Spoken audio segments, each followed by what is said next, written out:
সত্যি বল। হ্যাঁ রে সত্যি যাবি আমার সঙ্গে? হ্যাঁ চ ভাই চ।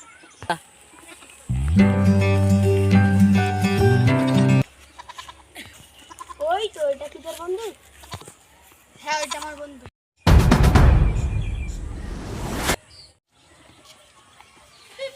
এ বন্ধু ভালো আছিস? হ্যাঁ ভালো আছি। হাত দে।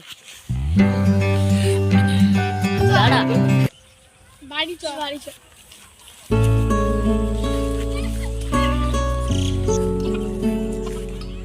বাড়ি চ।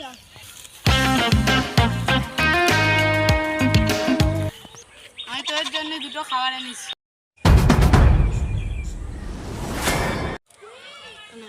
কি এটা? গরম মশলা। ভাই এটা কি বুঝতেই পারছি না। গরম মশলা না, ওটা এটা কি দিয়ে করে? মাংস রান্না করে। তুই খাবি মাংস? হ্যাঁ হ্যাঁ, তোদের ওখানে মাংস পাওয়া যায় না? হ্যাঁ এখন পাওয়া যায়। দাঁড়া আরেকবার বল। চ বাজারে যাই। চ। আমার আব্বার দোকানে এখন কাজে চাই, এখন যাচ্ছি।